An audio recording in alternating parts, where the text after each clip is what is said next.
I would say that the most common mistake is jumping too fast into automation, any kind of automation, because usually people are not into waiting for a lot of time. They do not like pilot testing and wrong. This is the biggest mistake and the red flag, because if you automate before testing, you are creating a lot of chaos. And automation without any common sense, without any understanding from the internal team, and without any purpose, it creates only more work for your employees and more struggle for your customers. Hey, welcome to the Elite Leader Podcast. My name is Carlos Hoyos, your host, and I talk to Anastasia Paruntseva. She is an ambitious, innovative, and results-driven entrepreneur with over 15 years of experience in international business expansion and strategic growth. As the founder and CEO of Visionary Partners, she helps business scale, optimize operations,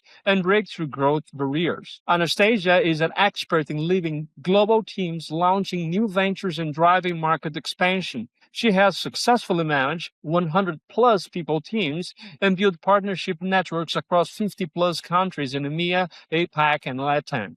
A natural leader with exceptional interpersonal skills, she forges strong relationships with investors, partners, and clients, aligning business strategies with long term success. The published author of Breaking the Growth Barrier: How Visionary Leaders Scale Beyond Limits, where Anastasia shares deep insights on leadership innovation and the strategies needed to break through challenges in an ever evolving global landscape. Forbes Coach Council member, innovation tech fan, and white tie lover.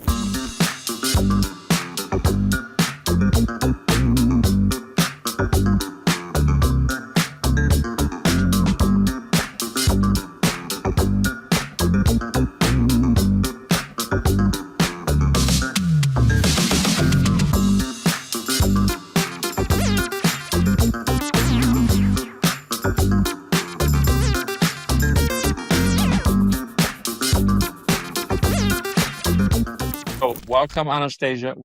Who is Anastasia Paruntseva? Anastasia herself. Welcome to the show. Thanks, Carlos. Thank you very much for invitation. I'm happy to see you. Let's start. So I hope that this piece is going to be insightful, because we're going to such many interesting subjects. So let me just say a few words about myself. You already know I'm Anastasia. I'm the owner of my consultancy firm. But in fact, I've spent 15 years as the CEO of different companies, startups, and global international businesses. My background is innovation tech, simply as this. AI, robotic process automation, and anything which goes around. So what am I doing? I am working with IT startups. So I am helping young entrepreneurs to break the growth barriers, to scale internationally, to think strategic wise. And that's in a nutshell about me. Excellent. Wow. I already have like 1 million questions for you. And I'm already going to advise to our listeners that this is not going to be one podcast. We're probably going to have like hundreds of episodes if we can to bring this amazing human being here. But let's start, this right away. How did you get interested in robotics? Because you have so many interesting things that you do, an amazing background. And for a given time, robotics was really hot. Then it was not as hot. Now it's becoming hot again. So how that passion started? Well, it's been a while, because I've been working in AI before chicken was an egg, or at least before AI was called an AI. In fact, that's old times. It was all about robotic process automation. It was about machine learning and business algorithms. So that's how I started this journey. And at that moment, it was way before COVID. Let's put the time brackets. It was like you're pitching sci-fi in boardrooms. So right now things are more clear. People are getting more used to it. But my journey started way earlier. I was working in a very classical industries and targeted market verticals like retails and entertainment as well, international one. For example, it was me who was making the Formula One party in Singapore back in 2017. So yeah, I've made quite a change, I would say. Wow, that's amazing. Okay, so with such a variety and innovation, do you have a particular area of innovation that you concentrate your work with startups or innovation in general? How does that operate to you? Well, I would say that despite the fact innovation tech is a narrow niche, but still, you're right. Let's make some limits. First of all, I work with, let's say, all type of automation, starting with robotics and finishing with cloud, aka AI. So robotics, let's say like physical robotics, like robots who are welding, palletizing, cleaning, riding, even making a coffee. So physical pieces of robots who are doing the stuff on production side or elsewhere. I had a huge experience over here because I was building an international cluster robotics in 12 countries and actually heading the whole supply chain from production in Shenzhen in China to the final delivery of robotics to production sites in EMEA now with European chapters. And also I have been working with cloud side of it a lot. Like I've mentioned, I've started back before COVID with robotic process automation, which later on converted to AI. So I have been working with AI products a lot as well. And I was building also because international, once again, that's my DNA. I'm all about global expansion. So usually when I jump into projects, I help them to scale globally. So one of my latest projects, for instance, was for Real Estate AI. That's an AI real estate platform. So I helped them to grow to from, let's say, zero to hero. They started from Dubai, from one city, and finished with presence in 136. So it was a great success. That's amazing. And how do you go about with those large projects? What your macro sections or your macro planning when you do this? Well, I would not say this is a macro planning because planning and strategy are two different type of approaches. I would say that I'm on the advisory side and strategic side. However, I mean, I've been hands-on for 15 years as a CEO, so I can implement as well. So usually it depends. Now, however, I prefer to deep dive into project myself, do implementation, run things, make them happen, also work with international teams. That's really my passion. Therefore, I would say that this is a long way strategic planning. Let's put it in this way. Okay, and you probably do this in an incremental way. In which way? An incremental way, like step by step, because these are large and long-lived projects, right? Yeah, this is the project methodology. So definitely, usually I'm on the side of vision of the founder. That's important because all of them, they start with technology and I help them to land to ground a bit because I'm not a programmer. I'm a businesswoman. I'm boring. I am about business development. I'm about sales, implementing things, operational support. So they usually have a big vision. They have nice technology and I am helping them to bring this to life and get some revenue. This is the main point. Therefore, of course, starting with technology, I would say this is maybe one of the biggest mistakes which I've seen on the market because startups, they do it again and again and again. They go around technology itself and they forget that they have to be customer centric. So here I jump in and help them to bring this strategy to life. I love that part. That's probably the most fascinating part of all, at least from my perspective, because after you get into just repeating the operation and make it happen, I mean, that's a lot easier after you have the whole vision built. Excellent. And changing gears a little bit, when we talk about AI and robotics, and we put those things together and we start thinking about other technologies like nanotechnology and transhumanism and things getting to pieces of body and all that stuff, replacing parts. And we started thinking about like Terminator kind of stuff, right? So people got a little bit scared of this, but this, of course, this is like, I don't know, 100,000 years may happen, but that's probably not going to happen. So what are the things that are being built right now, applications that you're seeing in your experience or you even foresee in the next coming years or decades that's going to integrate robotics and AI? Well, first of all, it's a good statement because indeed this is true. And we as human beings, we're afraid of every single technology we build. You're so close to this painful topic for me because like a week ago, I issued a Forbes article exactly on this topic. I was trying to explore how human brain is working, why we're so terrified of coming changes and what it means for us. And this is a kind of way how human brain works. We are not afraid of robotics. We're afraid of change. We're afraid of insecurity. We're afraid of things that's going to affect us in a different way, and we don't know how.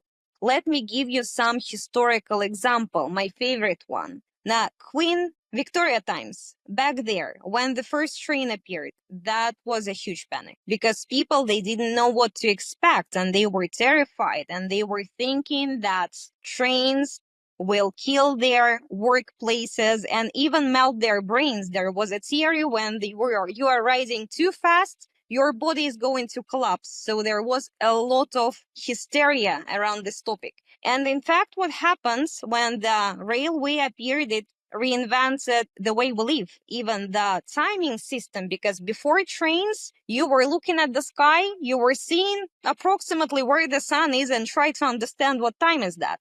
But when train appeared, we have to count timing precisely. And besides, moreover, train invention killed workplaces, definitely. Coachmen and different guys who lost their jobs, but it created much more work and even the whole new industries.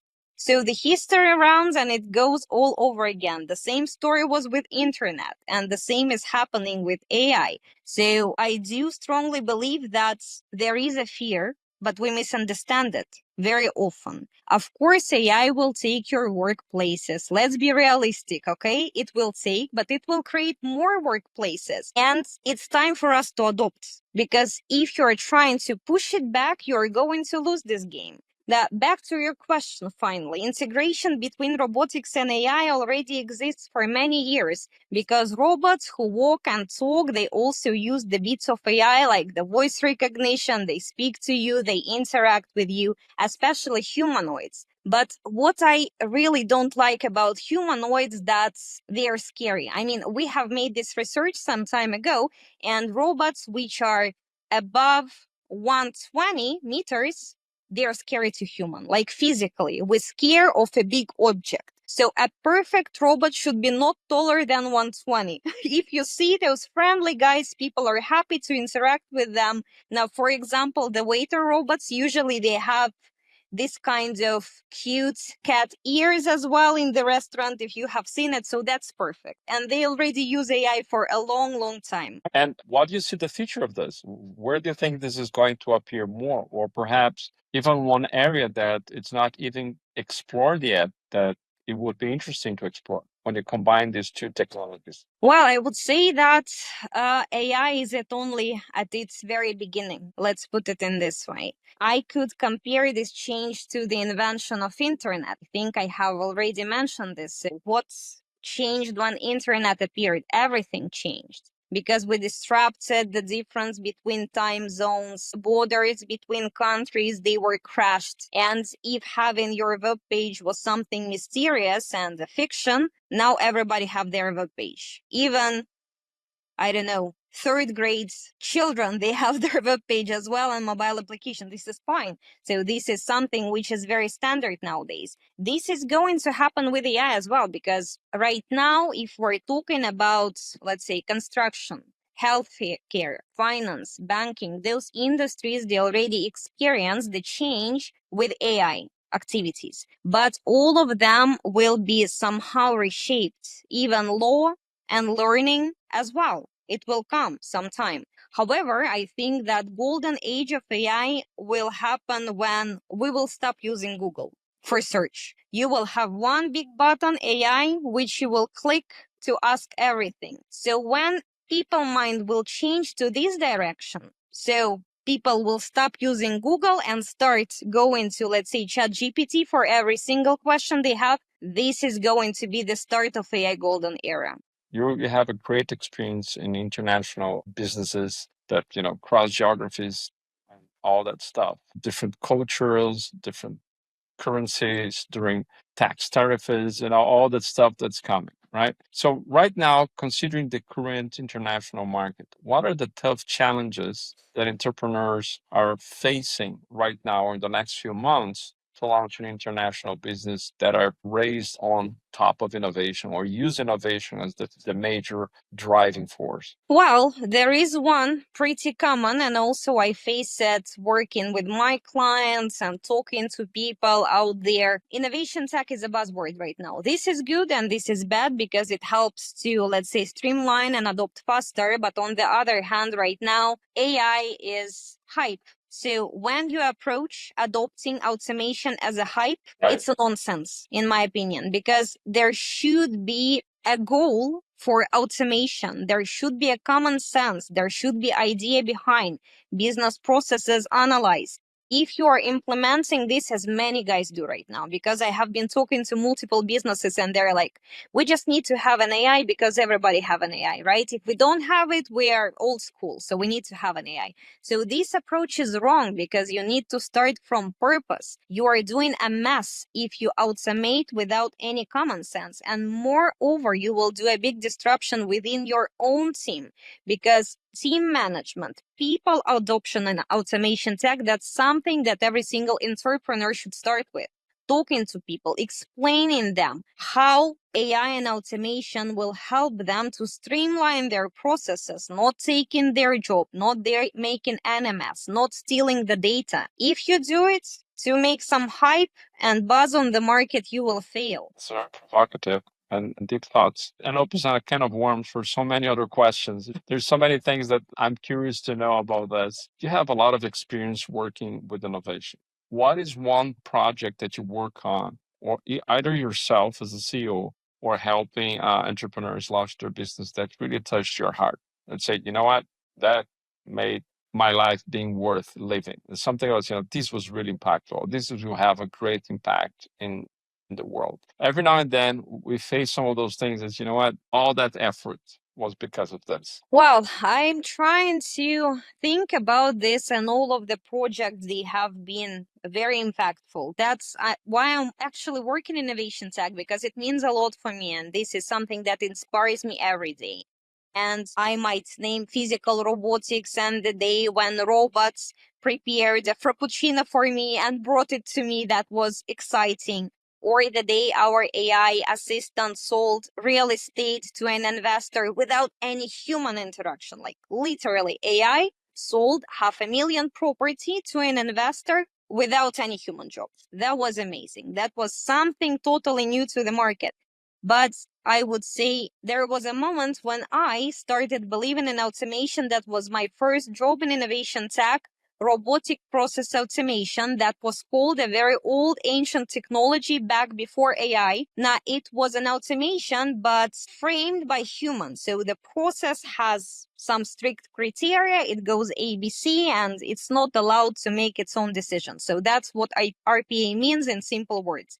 So I've made a bot for myself now because I was drowning in admin in hiring and recruitment. We had to grow internationally, and I was creating my strategic partnership team. They had to work across EMEA and APAC. So I need multiple people at the same time. And I was making a lot of research and headhunting, and that process was really time consuming. So I've made a simple bot, of course, using my amazing AI team, which was targeting the specific audience in social media according to my criteria. So I asked him to find those people with these backgrounds in those countries, etc., etc., etc. After that, this bot was connecting to them in social media on my behalf, talking to them, asking for interview, scheduling an interview. And when the interview started, that was the first time I have seen the candidate.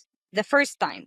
And it was back in 2018, 4 years before ChatGPT was created. So that was the best advertising for our company. Because when I was saying to people that, look, this interview was scheduled by a robot, they were like, wow, I have never seen anything like that in recruitment before. And for me, it was a huge relief because I was like, was I able to do that before? And I started automating everything. Business processes for my sales team, invitations for webinars. That was a lot of success cases internally that were able to show to customers. Interesting to mention that those times nobody were catching what's automation about. And when you're coming to an office where people still use fax machines and you're trying to pitch robotic process automation, it's like pitching the sci-fi. And you know what was the dramatic change, Carlos? I will tell you when COVID hit, because suddenly all business stopped. And companies who yesterday were very skeptic about us, they have been like calling us in panic, asking themselves why they haven't been automating this earlier. That's interesting. I love that. I just love that. What do you believe are the biggest misconceptions that people have about AI, robotics, and even innovation? Because people believe so many different things. I mean, we know we touched a little bit about this, that people get scared, but it's just like, I'm sure there's some of those things that just really, hard facts, hard data, and sometimes really boring, right? So I don't know if could you, unpack this a little bit? Well, let me think. I would say the biggest misconception is probably thinking that AI is like a big black box which thinks and behaves like a human. That's what everybody thinks out there. But in fact, it's just an evolution of machine learning. This is the dozen of algorithms, a lot of data, a lot of logics, and pretty much that's it. So there are rule-based decisions and self-learning of this technology. It's not Yeah. thinking like a human. This is a still rule-based story which evolves beyond. Because when we say about 100% rule-based, that's RPA. That's where I started my career. AI is able to use these logics to make decisions. This is the only difference. But it's not the same as human brain. And still, it means that AI cannot replace human brain. It can help us to scale business processes and operations, to cut some costs, to save our time, but it's not a human brain in your computer. That's the biggest misconception. I love that. I love that. I think this answered in many different ways. You have a unique way of understanding this. I like that. And since you're just saying, it's not a human brain, let's talk about the human brain. If we continue to evolve in the rhythm that we are, right, in the crazy fast pace. Every 2 years, things are really crazy, right? I don't know if I mentioned this before to you when we connect first, but I'm a systems engineer. I study AI when it didn't have that name. I work with IBM. And we work with the predictions and stuff, different names, and I started using ChatGPT a few years. This is growing so fast. This is just insane. Just like not going to the infinite, but let's say in 50, 100, maybe 200 years, what's going to be left to human beings? Do you think, or perhaps let's narrow this question a little bit in terms of creativity? What's going to have to be, what's going to be creative? It's going to be AI is going to be creative, but the human beings will continue to be creative. Or even in terms of emotions, we'll be, robots with AIs will actually be able to reproduce how we deal and create emotions. And of course, this is future prediction, but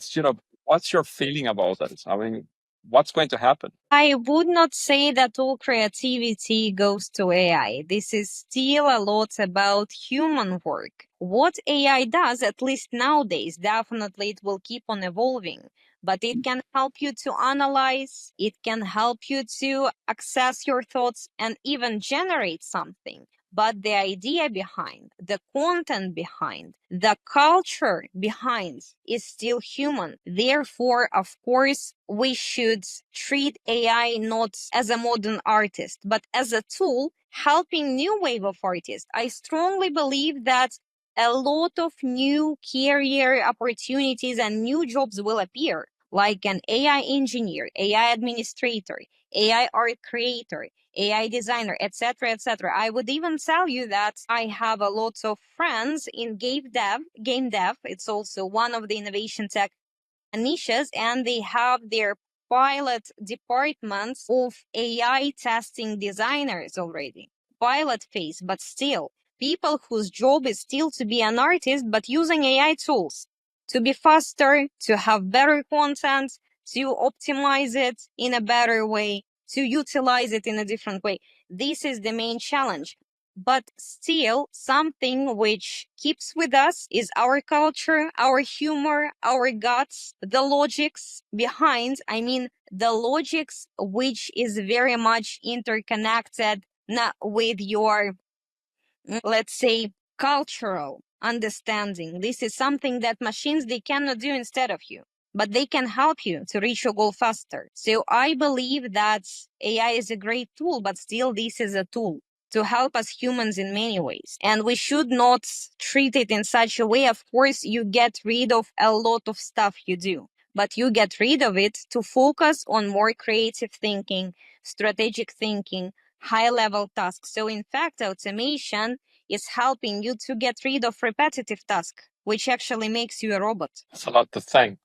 This is sort of unrelated question, but they are all related because I start thinking this. Do you think we'll be able as human beings to live forever with technology and AI, and implants? I mean, it's just, yeah, because I mean, it's not always that I have the opportunity to talk to an experts on innovation because this has a lot to do with, I don't know. I think people are secretly trying to do this. We already do cloning. We already can print parts of the body. We're developing self-generated organs. The Japanese created, identified the gene that makes teeth grow back. So I mean, this is just like it's just amazing. I mean, what's your take on this? Yeah, indeed, it is amazing. And biotech, it's actually one of the industries where I put my hands on right now a bit. It's still under, let's say, NDA. Maybe I will disclose it later on. But right now, I'm having some connections with guys who are in biotech innovation and they're focusing exactly on this stuff. This is amazing. I'm sorry I cannot disclose more at the moment, but I am. No, that's all right.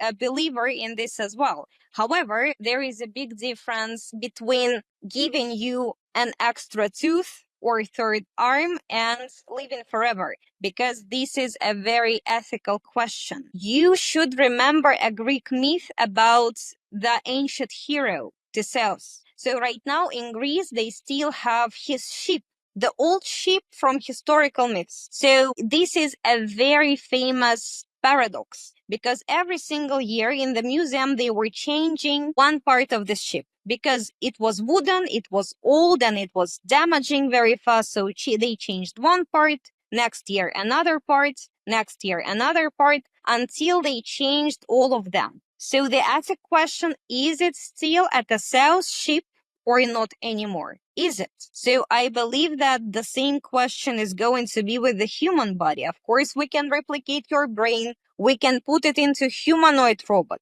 but is it still be you or not? This is a very important ethic question, which I am not able to answer. And as far as I know, nobody can answer. So Yeah. I mean, that was a complete different sidetrack comment. I just think about the consciousness, what consciousness is. And I know there's a lot of quantum physicists that are studying this and theologians and all that stuff.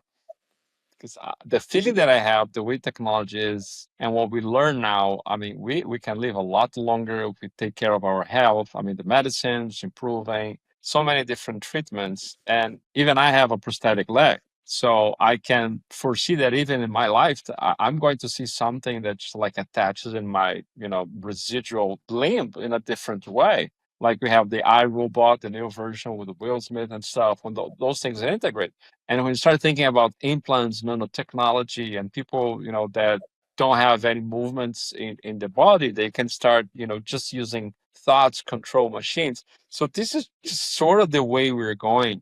And I know we cannot review anything that's, you have NDAs and all that stuff. I'm an investor in a company in Brazil that help companies. It's like investor company, investor companies for 50 plus. They say, the silver economy, and we're aging better now. There's like $1 trillion opportunity right now. Do you do any work on that area? I mean, with, where you have innovation for 50 plus or 60 plus or 80 plus or 100 plus? yeah, at some point I have been working on this area when I was in physical robotics. That's very important because let's say industries like healthcare, for example, is very much interconnected with robotics and automation. Now, it's not only about the software part of automating cleanings, making decisions, making life cues, all of that exists, but also physical robots who are working and talking in hospitals. Not only the lab techniques, because it also exists. The robotic, like 6-axis or 3-axis manipulators who work in medical laboratories and making some text, and they're efficient, they work not stop, etc., etc. But machines who are facing the customer side of this business as well. For example, cobots who are able to interact with patients in medical institutions. It's especially good for elderly ones because they get lost, they don't know where to go, how to approach and request their documentation, etc., etc. So there are robots who help them and they escort them around the hospital or bring their analysis or bring their documentation. So this is very nice. Also, now there are some B2C robotics, which is approaching elderly people. I was not working with that, to tell you frankly, because I am all the time in B2B. So robotics, which I was approaching and which I was working with, it was for construction side, big hospitals, etc. But for example, Amazon, one of their cobots is for home use for elderly people. So this is a kind of your nanny local assistant, which helps you a lot. I know that they have problems with it right now because it is a lot about GDPR and all of those robotic sensors who can scan the premises and record your room. Many people are worried with this, so I don't know how they are doing with this legal side of the problem right now. I am hoping for the best for them, but I mean the development is over there and it's happening. Nice. Very nice. Good to have your take on this. And going back a little bit with AI, let's suppose you have this visionary entrepreneur already has the technology and really focus on the customer, solving a real problem, real pain, actually solving big problems. What would be the the next steps for this entrepreneur getting to an international business? Mm-hmm. Getting an investor, getting contact with somebody can do the business plan. From your perspective, from your expertise, it's has been validated. Now, how do I go to market? Well, I would say my biggest piece of advice would be to test very fast and think like an enterprise. In which way? When you adopt any kind of automation and innovation tech, first you have to start internally from internal business processes. Automate your sales pipelines, automate your internal calls, automate your internal invoicing. After that, go to customer focused activities.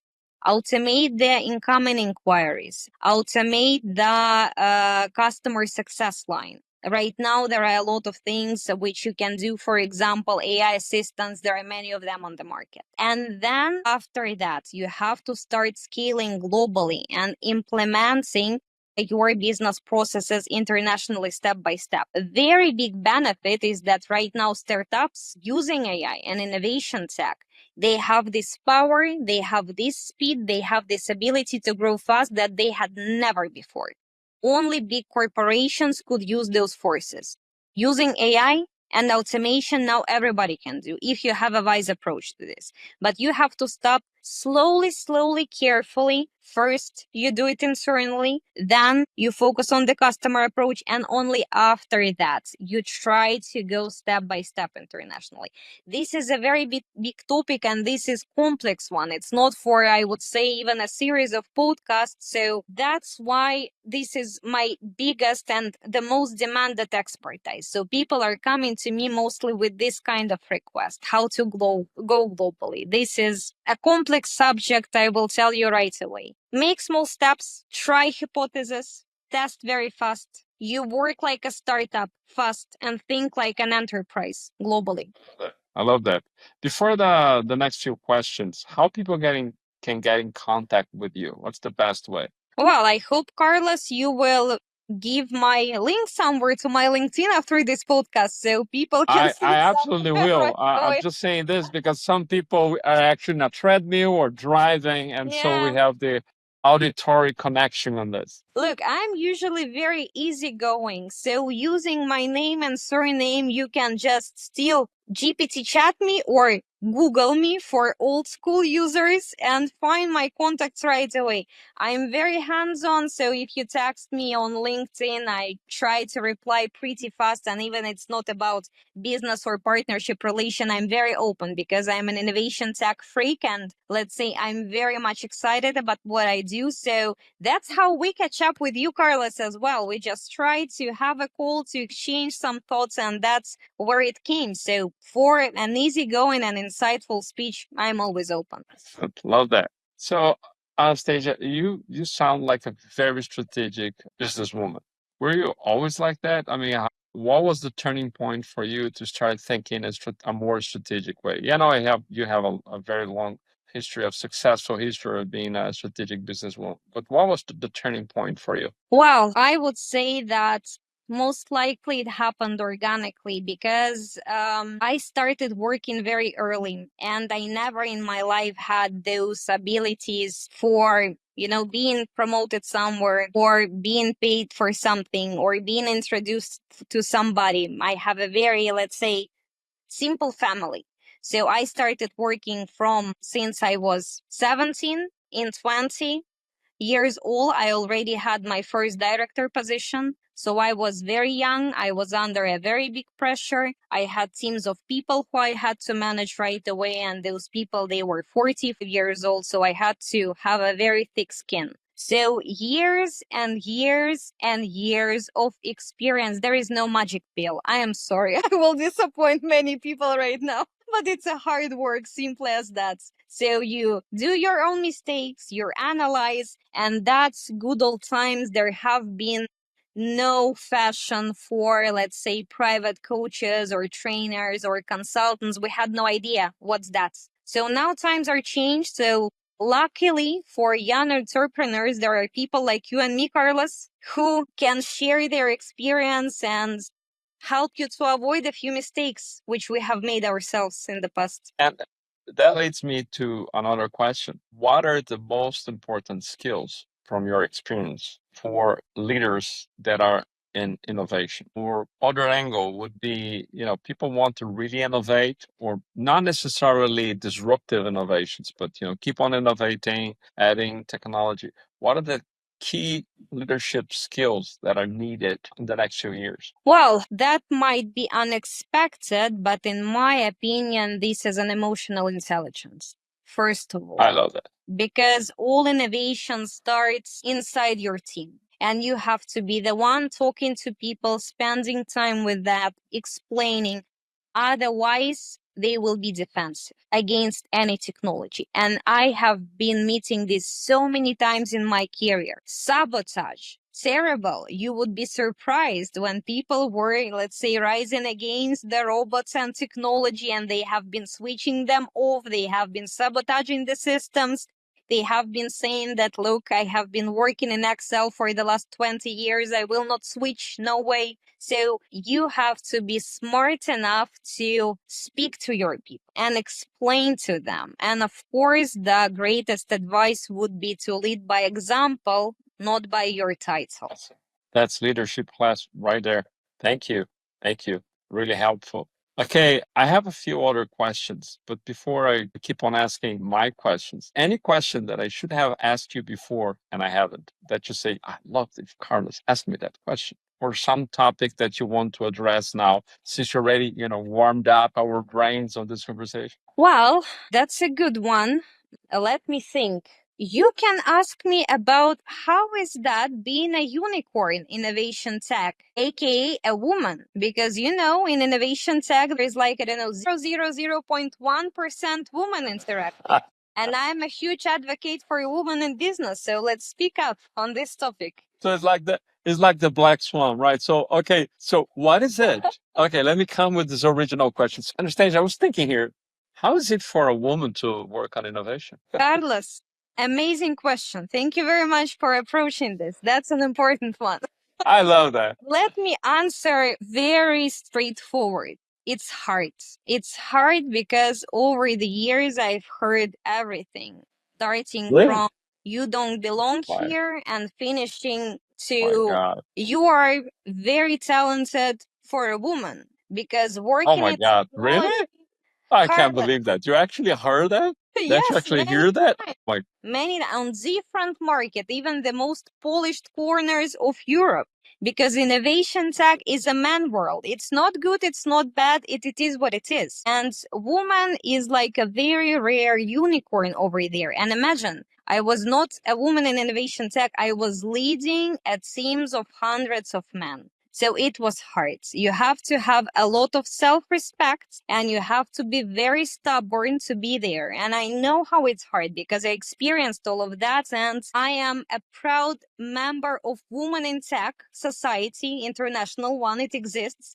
So we support each other and we're trying to encourage other women who are talented, who are feeling this is their industry, because I know it's hard. It's not about your hard skills. You know, you have them. It's about your psychological ability to be under the hard pressure. well, in the name of half of the population, I'm really sorry that by 2025, still have to listen to this crap. I mean, really. I mean, it's just like there's so many books that already say that actually the women brain and abilities are even better than men for doing so many other things in in creativity and business. And I know that there's a place for everybody. And it's already being validated over and over and over that the more diverse we are in the boards that we have in companies, the better it is for everybody. So again, in the name of half of the population, really sorry that we are You really in the should not arcade here. apologize, and there is, let's say, nothing about it because try to find as many robotic women engineers which you can. You will suffer a lot, I'm telling you. It's almost not possible. So, I mean, Wow. it's totally understandable, but right now the world is shaping a lot. And also, I know that there are more and more women programmers who are coming and analytics to the IT teams. The industries are reshaping a bit. We'll see how it goes. Wow. No, I'm awestruck because I would imagine this like in the 80s or 70s, and we start digging and just like I don't know, people are afraid. It's just weird. Well, that was eye opening because I didn't expect that right now in the age that we have. And well, perhaps let's talk something more positive now. Yes, What are let's switch. what are the benefits or advantages of being a woman in innovation and technology? Well, I got married. I have a very nice husband who is a robotic programmer. So he works for you, right? Twice, right? No, Twice. we I'm kidding. married right after the project was ended for both of us. But yeah, Uh, there is a lot of attention you receive Good for definitely. you. That's a benefit. Let's be very straightforward here. Well, I really enjoy how you operate in a very transparent level and with a very fun way because you take things in a very light way. I'm super enjoying this episode, this show. It's just you make things such a light way, fun way, and I'm really enjoying it. Okay, let's a couple more questions before we have to finish this. It's such a shame that it's just such a good time that we're having. At least I'm having such a good time We here. can meet And once thank you. again. Sure. Thanks for your generosity and wisdom on this and good vibes and you're such a good soul. Thank you. Let's talk about traps. Let's, try to save future entrepreneurs or innovators or leaders from some pain. What are the, big traps that leaders, executives, innovators in the, in tech innovation business, they're still making these mistakes? And perhaps, I mean, with your experience on this, perhaps you can shed some light on why people are still making these mistakes. Would you mind elaborate on this? Yeah, sure. I would say that the most common mistake is jumping too fast into automation, Wow. any kind of automation, because usually people are not into waiting for a lot of time. They do not like pilot testing and wrong. This is the biggest mistake and the red flag. Because if you automate before testing, you are creating a lot of chaos. And automation without any common sense, without any understanding from the internal team, and without any purpose, it creates only more work. for your employees and more struggle for your customers. There are a few examples which exist. For example, in US, there was a bank which I will not name. So they decided to implement a very small loan approval system, which was automated by AI. So mistakenly, it started rejecting multiple requests by sex and by age. So the lawsuits appeared immediately. There have been hundreds of them and they have to cancel this automation immediately. Why? Because they were too fast. They did not test. They implemented it to the whole banking system right away. And there was a big chaos and a big mess. And there are a lot of situations as such which have already happened on the market. You even know very viral mistakes of Tesla engine, and there have been some of death cases even. That's what happens when you do not give much time for testing, because you're eager to receive this hype, because you're eager to receive this fame faster, because you're running for money, but you can make mistake. So pilot testing is the very important rule for everybody in technology. Everybody knows it. Before pilot, we don't do anything, but pilot should be made properly. You know what this reminds me? One of the rules for systems engineering. That is, I think I don't remember the exact words, but it would be something like early optimization is always a failure, is always a disaster. True. Early early early automation is going to be a disaster. I mean, if something is bad, automating something that's bad, you make it worse, right? Have to put the act together first and then do the automation. I love that. Yeah, and also one more important thing is that you need to have a polished business process in place. Because if Yeah. your business process is not precise, it's not working properly manually, if you automate it, disaster. Yeah, that does make sense. And I've seen some companies that they have the ISO like 9000, all the quality stuff, and they don't use it. It's just like it's a big effort of doing processes. So I can definitely relate to that. I mean, they don't have processes in tight. Yeah, let's automate this. But you don't know your process yet. Your processes are broken. Yeah, Yeah, let's automate them. That's not gonna be a miracle. It's like you're saying before. it's so You common need a that human. no, it's You're the human. Yeah, absolutely. I'm really amazed to see how you can be on top of things in so many different areas. How do you stay ahead of the curve? How do you stay up to date on? I mean, just like how many hours a day you read or study, you have already implants of AI in your brain. I mean, what do you do? What is Anastasia secret weapon to stay ahead of the curve in the international innovation business launching business? I do not say it's a secret weapon, but it's a mind shift. And I work for so long in innovation tech that I've already made this mind shift long time ago. You remember maybe 15, 20 years ago, if you were about to upgrade your career, you need to learn that one shiny thing and voila, you're there. You can do something else. Amazing. Plus, but right now it's not working. Process of constant, non-stop self-learning is absolutely mandatory. You need to be in this learning pace 24/7. So you have to be a part of this society. And if you're an entrepreneur, not only looking inside of your business and your processes, but always look outside to the market, what's happening there, to be in the society, to be out there on all of the exciting events and having this area of people who are also supporting the same activities and they're the same fans of this thing as you are. That's very important. And like I've already mentioned, reinvention. Reinvention is the new black, let's say, for businesses, because you need to constantly reinvent. Classical industries, once again, every 1 year and a half. If you're in IT, 6 months. Any particular series, podcasts, books, or authors you would recommend? Somebody that wants to be more up to date in innovation technology? Sure, Carlos, will it be ethical if I recommend myself? I don't see any problem with this. If you, All right, as me your neither. reference, you definitely can recommend yourself.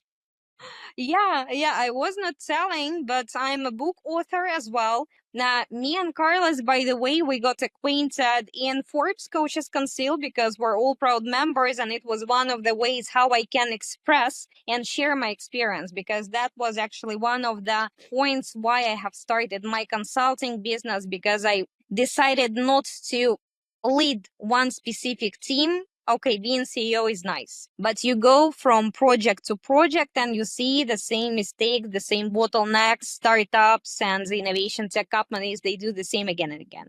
So I decided that I need to scale and being able to talk to more entrepreneurs out there. So writing is one of the ways how I can do it. Article writing, book writing as well. So recently there have been a release of my book, which is called Breaking Through Growth Barriers. That's how visionary leaders, they can scale through the glass ceiling, they can evolve. So this is a book for people who are already in business, but they don't know how to grow. They don't know how to go beyond of their existing geography, revenue. They are feeling blocked by so many internal and external factors. This is such a pain point for many, many businesses out there.